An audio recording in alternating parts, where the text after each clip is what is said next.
Eu lhe convidei para a gente fazer o especial do Dia das Mães, para você falar da sua mãe, para você fazer uma homenagem a ela. Mas a homenageada vai ser você. Sério? Tá?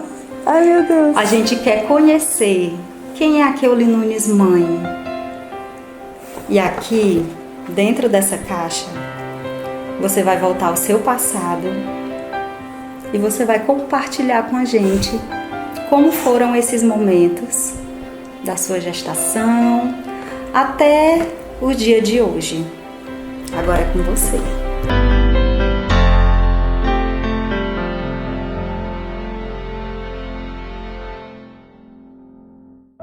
Tá.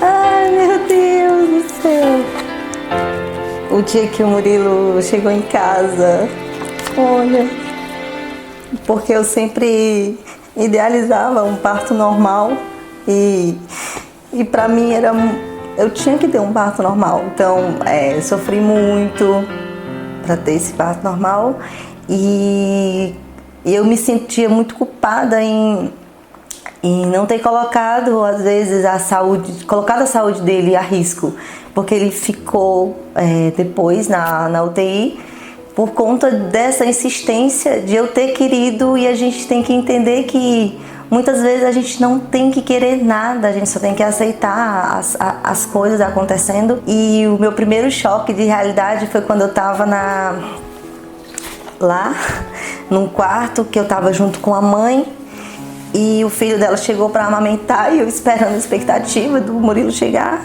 e ele não chegou. Aí a moça falou que eu tinha que ir lá ver ele. Quando eu cheguei, aquela cena de ver ele, um monte de fio, um monte de coisa, eu me senti o pior, sabe? Eu me senti tão mal, mas tão mal.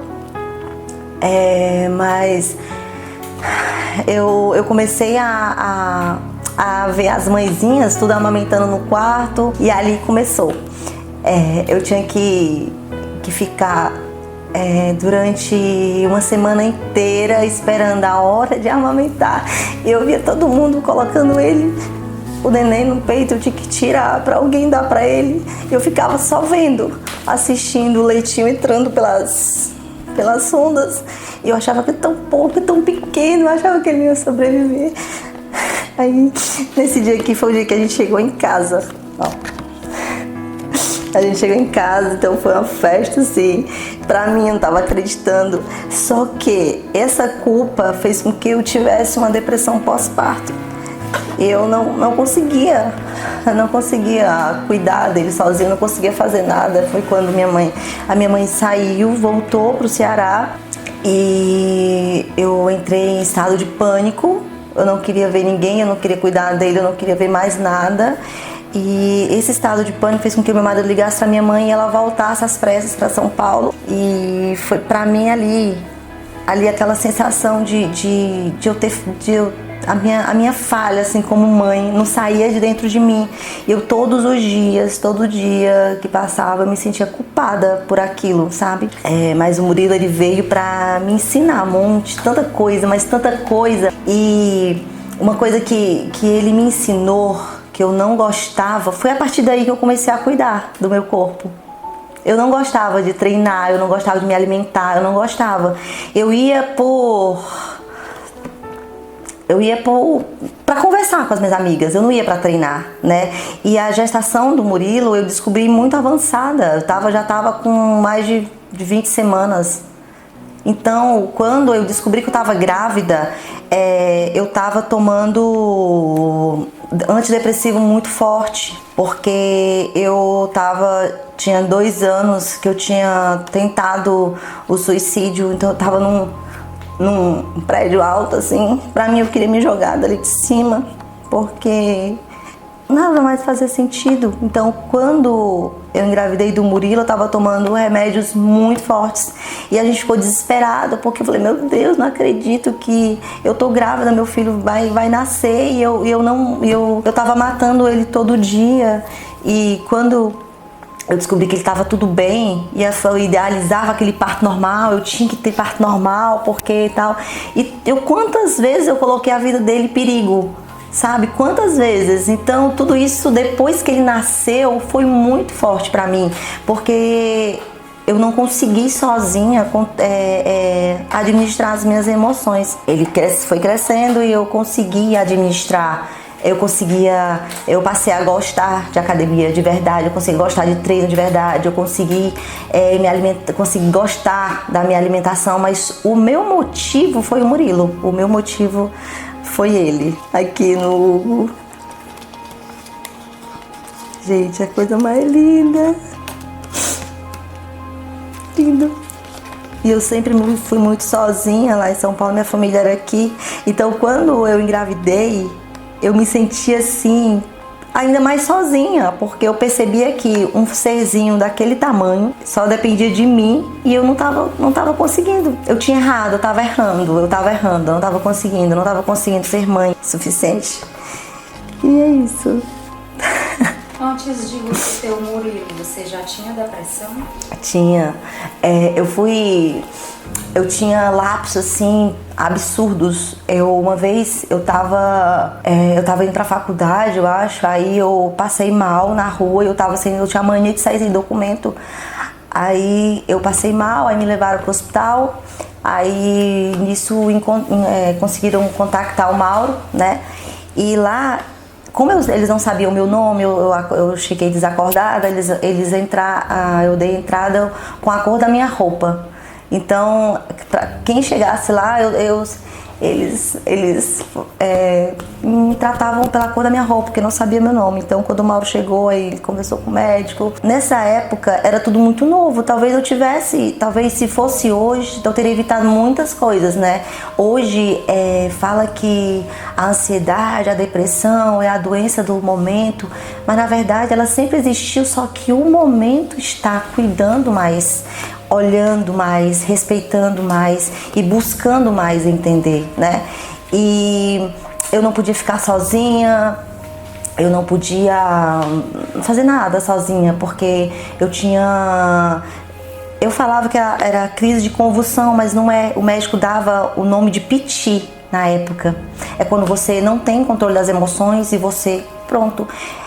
É a crise de pânico, que hoje é chamado crise de pânico, né? Muitas vezes eu ia pra academia, eu chegava na academia, eu desmaiava, eu me debatia, e as pessoas já sabiam que eu era desse jeito, sabe? Então eu comecei a ir no psiquiatra, meu marido sempre me apoiava, sempre me levava. E no auge onde eu tava tomando os medicamentos mais fortes, eu engravidei do Murilo, né? Mas pouco antes de eu saber que eu estava grávida do Murilo, talvez eu já estivesse grávida do Murilo. Até hoje eu ainda tento recordar, porque nesse momento que a gente sofre, a gente não vê o tempo passar, a gente não vê quanto tempo está passando as coisas. Então é muito difícil eu falar, olha, na data tal, isso tal, acontecer comigo, não. Pra mim, eu precisava resolver um problema meu, né? Que o problema era deixando de existir. Então, se eu pulasse dali, o que ia acontecer depois? Acabava o sofrimento, entendeu? Então, o suicida, ele sempre é aquela pessoa que gosta de estar no controle da situação, que quando não está no controle da situação, ele precisa dar um fim, ele que finaliza e ele que começa, sabe? Então, pra mim ali, eu tinha aquela visão de depois que eu pular daqui é uma nova fase, acaba tudo, acaba o sofrimento, acaba tudo. E eu tenho certeza, eu já estava grávida do Murilo, eu começo a pensar assim, depois que as coisas passam, que você vai começando a cair em si, né? Eu acho que eu já estava grávida dele. E tudo isso, quando ele nasceu, que ele não foi para os meus braços, que eu não conseguia amamentar ele como as outras mãezinhas, que ele não foi para o meu quarto, que eu não consegui viver o que as outras mães estavam vivendo, e eu falei assim, a culpa é minha. Aquilo ali, para mim, foi eu não estava curada de uma depressão. Eu não estava curada, eu só não estava tendo tempo para pensar nela, né? A gente acaba que não tendo tempo para pensar nos nossos problemas emocionais devido aos acontecimentos que está tendo no nosso dia a dia. Então a gente não tem mais tempo para pensar nos nossos sentimentos. Até chegar um momento que os nossos sentimentos, ele vem em uma maré tão alta a ponto de, nossa, mas ela aparentava estar tão bem. A pessoa, quanto pior, mais ela quer aparecer, estar. Então ela não quer dar satisfação, ela não quer explicar o que ela também não entende. Então ela não quer passar por esse momento de ter que explicar para alguém. Então aparentar estar bem resolve todos os problemas, né? E a culpa, eu só consegui tirar a culpa de mim quando eu vi ele crescendo e eu via que ele estava sendo exatamente o que eu queria que ele fosse. Então eu falei assim, o papel de mãe eu tô conseguindo, sabe? É por isso que eu falo todo santo dia para as mães, né? Que a culpa maior que a gente carrega é a gente ver uma obra nossa que não deu certo. É a gente ver uma obra nossa que... Aonde que eu errei? Por que tá tendo aquela infiltração? Por que tá tendo aquela infiltração? Por que eu não percebi aquela infiltração quando estava sendo construída? Porque a gente estava muito ocupada fazendo outras coisas e aquela infiltração, achando que se pôr um bom cimento vai tampar e vai... Mas não, a conta chega, né? E os meus filhos hoje é um reflexo de tudo que eu idealizei, de que eu sempre quis para mim e de que eu sempre prego, né? Eu não tenho tempo de sentar com eles e falar, filho, olha, a vida é assim, assim, assim, assim. Eu também não acho isso necessário. Eu não acho você ter que parar para falar da vida. Você tem que mostrar para eles. Então, todos os dias, não tem um dia que eu falo, filha, agradece pela saúde, agradece por isso, agradece por aquilo, agradece. É hábito, né? E o Murilo, para mim, foi o passo mais importante que aconteceu assim na minha vida, porque eu comecei a aprender a administrar minhas emoções. Então foi depois do nascimento do Murilo que você percebeu que aquela depressão que você vinha sentindo, que não existia mais espaço para ela porque você tinha uma outra pessoa para cuidar. Sim. Eu achei que eu tava... como se ele tivesse sido a sua cura pro que você estava sentindo. Exatamente. Porque a falta de cura é a falta de motivo. Você não tem cura quando você não vê um motivo. Então você não vê motivo. Qual é o motivo que me faz eu fazer isso aqui? Se eu não tenho motivo, eu não vou ser curada nunca. Então o filho, ele é para vir, não importa qual circunstância que ele venha, mas ele vem no momento certo para te curar de alguma dor. Não há nenhuma dor que não seja curada depois que um filho nasce. E aquela dor que não foi curada é porque você ainda não percebeu ela. O Murilo, ele foi planejado, mas passamos mais de um ano tentando e eu não conseguia engravidar. Então ele veio na surpresa, no susto. Tanto é que eu descobri, eu já estava bem avançado, estava treinando, estava fazendo leg, né? Então eu senti uma dor profunda quando eu fui fazer leg. E eu saí e falei assim, eu não tô legal. Eu falei pro Mauro, aí o Mauro falou, então vamos no médico, amanhã mesmo. Aí fomos no médico, fizemos uma bateria de exame e tal. Aí eu até achava que era infecção urinária, né? Aí nós fizemos todos os exames e no último exame era o transvaginal e o médico falou assim, por que você está fazendo esse exame? Eu falei assim, porque eu tô com dor e esse exame estava entre os exames que eu deveria fazer. Aí ele falou assim, você tá com uma gestação aqui, já é uma gestação bem avançada. Eu, como assim? Eu falei, meu Deus, e o Mauro tá lá fora esperando só um examezinho de urina, o que eu vou falar pra ele? Aí pronto, eu saí assim, em estado de choque. Aí ele falou assim, aí, o que o médico falou, eu não sabia dar a notícia. Eu falei assim, amor, tem uma coisa aqui dentro de mim. Ele, mas é sério? Eu falei, é muito sério. Eu comecei, aí ele falou assim, o que você tem? Eu falei, eu tô grávida. Não é possível. Você tá grávida? Como assim? Então ele foi a viagem toda assim, ó. Mas é sério mesmo que você tá grávida? Então, gente, foi assim, foi muito engraçado. Então eu cheguei na academia e eu falei, gente, eu tô grávida. Aí os meninos, como assim você tá grávida, Kel? Tipo, ontem eu tava treinando a cavalo e tal, hoje eu tô grávida. E desde então minha barriga foi assim, ó, eu tava zero barriga. Foi só eu descobrir que eu tava grávida Quando que... você descobriu a gestação, ela já estava Tava bem avançada, tava mais de 20 semanas. Aí eu falei assim, mãe, eu tô grávida e você tem que vir pra cá porque eu vou ter tal dia e tal. Então assim, foi muito rápido, né? E muitas loucuras aconteceu porque eu tava... Imagina você passar 20 semanas tomando remédios antidepressivos fortíssimos e você do nada tá lá com o neném dentro de você. E os médicos também, eles ficaram bem alertas quanto a isso, porque é super abortivo. Se não abortei, não tá aí, tá bem, que no dia eu também ouvi o coração dele, vamos ver, porque isso vai complicar, vai afetar alguma parte neurológica. Então eu falei, ai meu Deus do céu, matei meu filho. Eu comecei aquela apreensão, tal. Mas E quando nasceu, que o médico falou que ele tinha nascido com insuficiência respiratória, quando ele nasceu, que eu vi ele naquela situação ali, eu não quis tirar foto, eu não tenho nenhuma foto dele, eu não quis tirar foto porque eu falei assim, não, eu não vou tirar foto, eu não quero tirar foto, eu não quero ver meu filho assim, eu não quero lembrar do meu filho assim.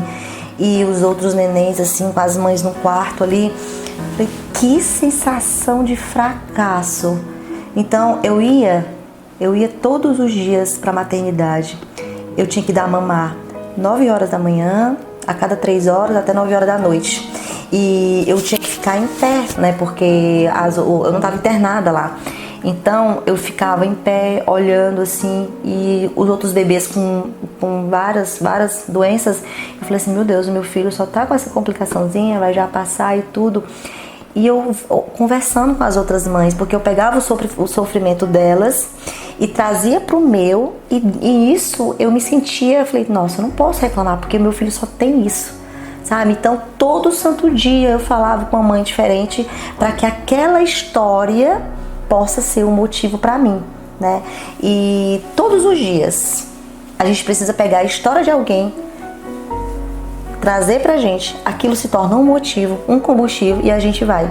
Porque todo mundo tem as mesmas dificuldades que a nossa. A diferença é que tem pessoas que já souberam lidar melhor com elas, sabem lidar melhor do que a gente, né? Então, mas todo mundo tem uma cruzinha lá no fundo que carrega, que já é especialista.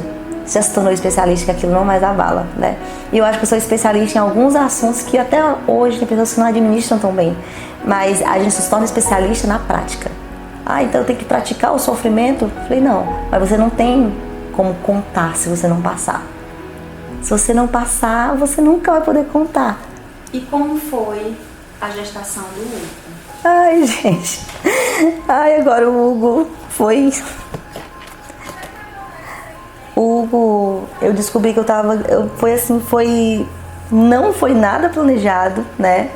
Foi numa sexta-feira, onde eu tava me sentindo mal, e o meu marido falou assim, eu falei, vai pegar um teste de farmácia. Eu disse, nossa, de novo o teste? Não, mas agora eu acho que agora eu tô grávida, não é possível, eu tô passando mal. Aí ele foi, mas ele foi com a certeza que eu não tava, eu também não tava. Então, quando eu descobri, eu fiquei no banheiro chorando, assim, falei, meu Deus, como assim? Eu já sou atleta, eu tô visando em competições, eu tô com corpo assim, eu tô com shape assim, eu tava muito bem e eu tô grávida, e agora? Como que eu vou falar? Enfim, saí, falei pra ele que eu tava grávida, ele pulou de alegria, foi comemorar, tá?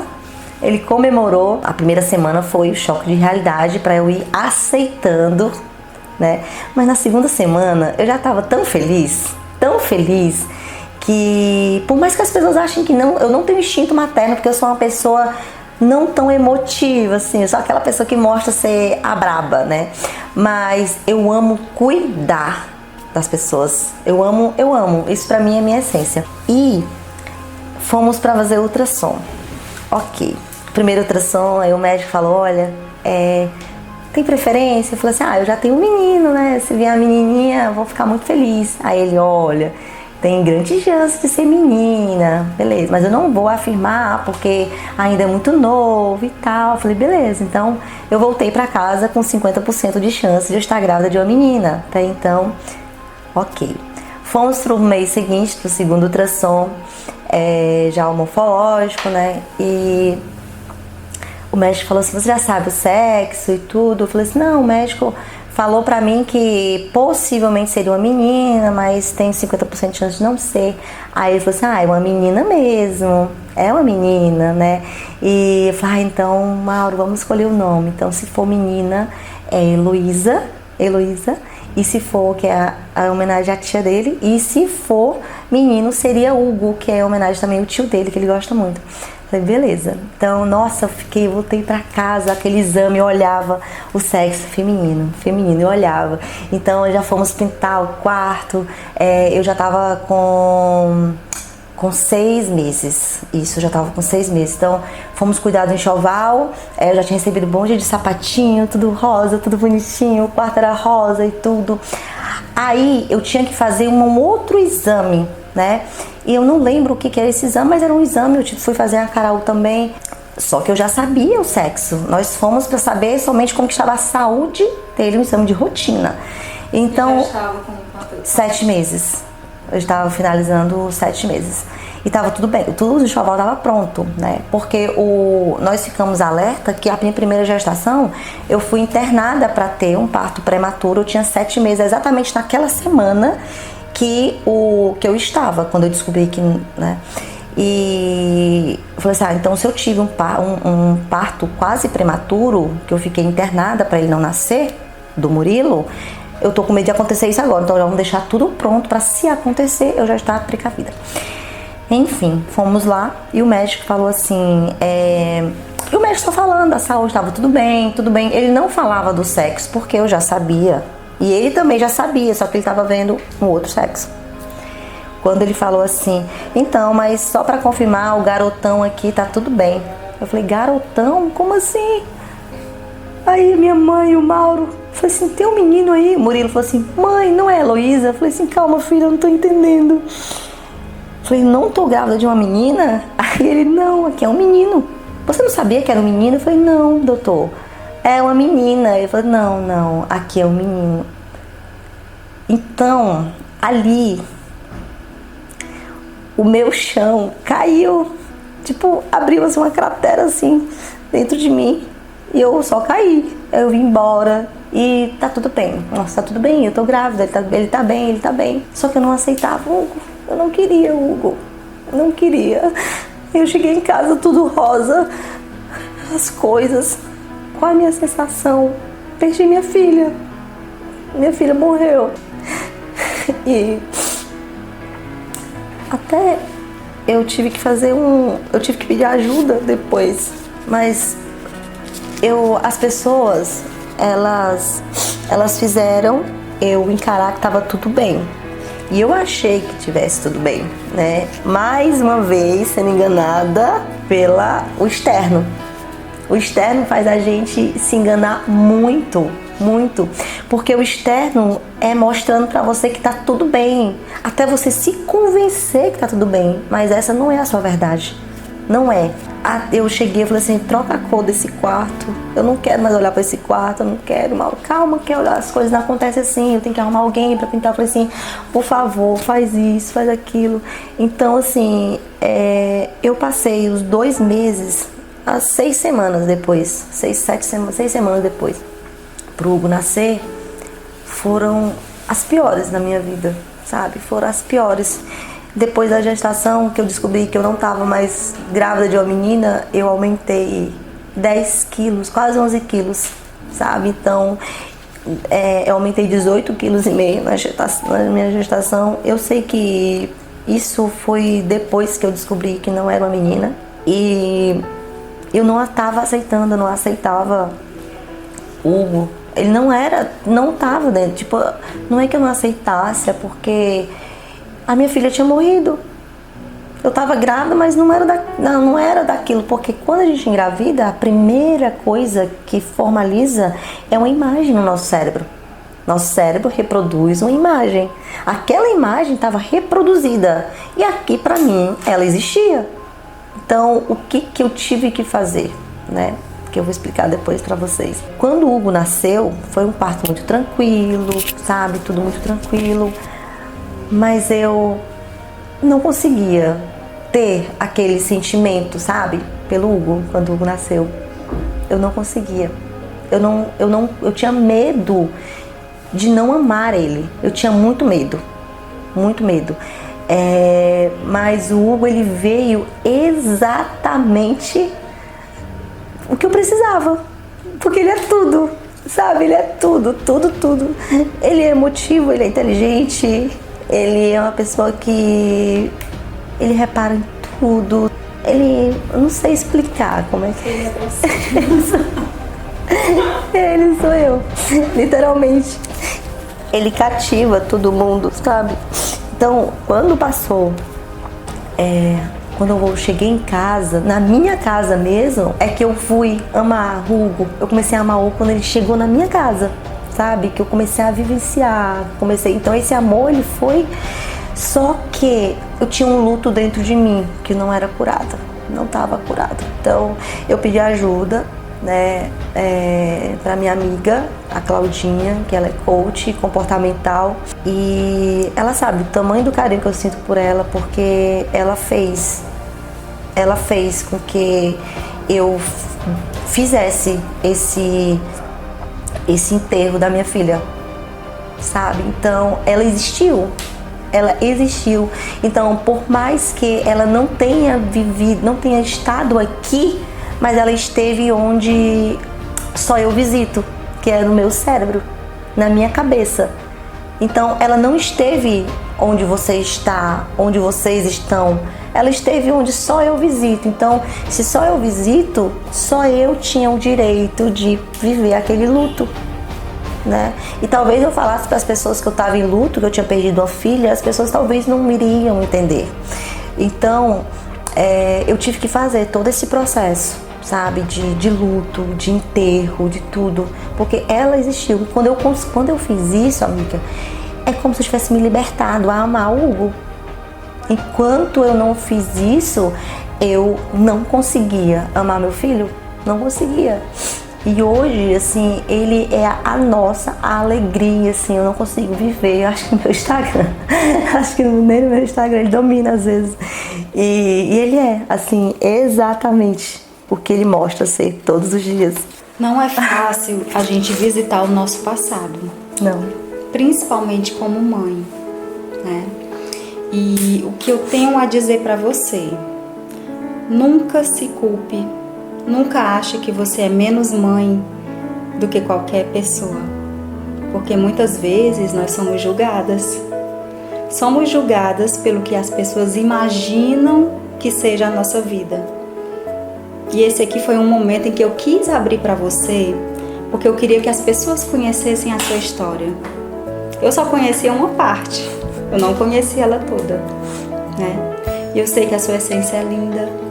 Eu sei que você é uma excelente mãe. E das vezes que você errou foi tentando acertar. Então nunca se culpe por achar que você não dá o seu melhor como mãe. Você é uma pessoa incrível, uma mãe admirável. E tem muitas Keulis por aí, viu? Que estão se inspirando em você e que veem o quanto você é forte, o quanto você educa seus filhos, o quanto você pode estar com eles, porque não é fácil ter a profissão que você tem de atleta, que já existem muitos julgamentos, né? E nunca deixe, nunca aceite ninguém lhe julgar ou dizer que você não é uma boa mãe. Obrigada, amiga.